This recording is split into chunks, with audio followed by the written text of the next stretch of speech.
कृपया कहानी को पूरी सुने। कहानी अच्छी लगे तो लाइक एंड सब्सक्राइब जरूर करें।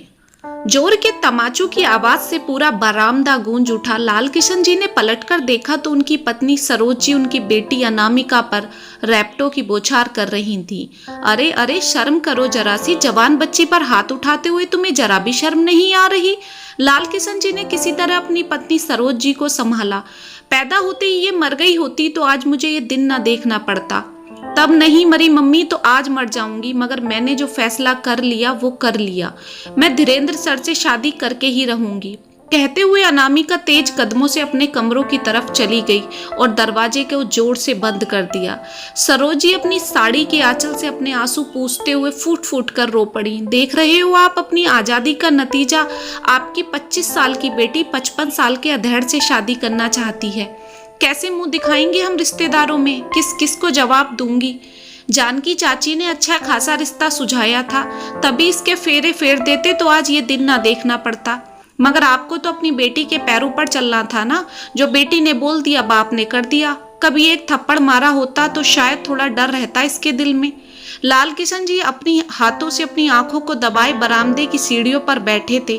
क्या ही जवाब दे सरोज जी की बातों का। उनके लिए तो उनकी बेटी किसी शहजादी से कम नहीं थी, तभी तो उन्होंने अपनी बेटी को नौकरी करने की अनुमति दी थी।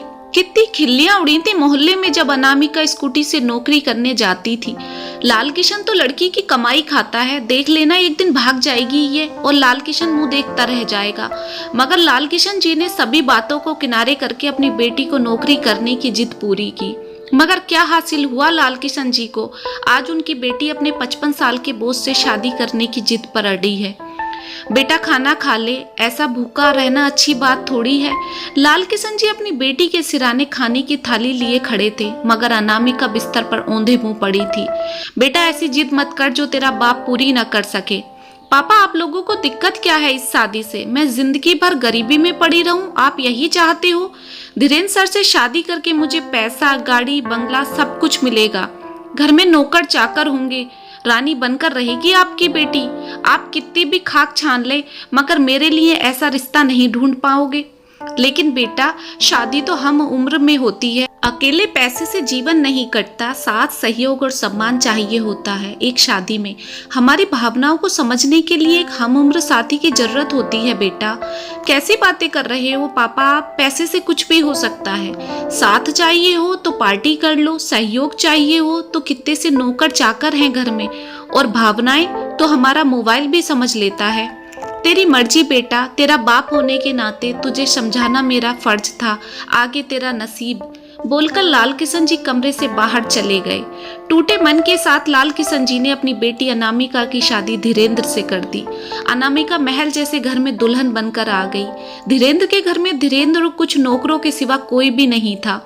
अनामिका ये सोचकर खूब खुश थी कि सास और नंद की झंझट ही नहीं है घर में। धीरेंद्र की पहली पत्नी धीरेंद्र को तलाक देकर बच्चों के साथ कनाडा शिफ्ट हो गई थी। पेरिस में हनीमून और शादी की कुछ रस्मों में कैसे महीने निकल गए अनामिका को पता ही नहीं चला। मगर धीरे धीरे जिंदगी अपने रूटीन में आने लगी। अपने बिजी शेड्यूल के चलते धीरेन्द्र देर रात घर आता, शराब के 4 पैग मारता और बिस्तर पर चारों खाने चित हो जाता। उसके पास अनामिका की खैर खबर लेने का समय ही नहीं था। अनामिका दिन भर घर की दीवारें देखती और कमरे के एक कोने में पड़ी रहती। अनामिका को अकेलापन खाने लगा था। अनामिका का मन करता कोई उसे गले लगाए, उसे प्यार करे, मगर धीरेंद्र को तो इस बात का एहसास ही नहीं था कि अनामिका की कोई शारीरिक जरूरत भी है। धीरेंद्र अनामिका को महंगे महंगे तोहफे देकर खुश करता, मगर अनामिका अंदर ही अंदर टूटती चली जा रही थी। उसके अंदर एक शोर था जिसे धीरेंद्र सुन ही नहीं पा रहा था।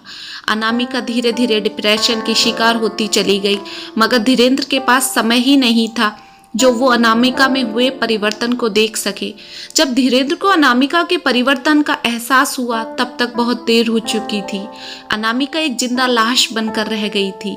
हमउम्र जीवन साथी किस लिए जरूरी है, इस बात का एहसास शायद आज अनामिका को जरूर होगा।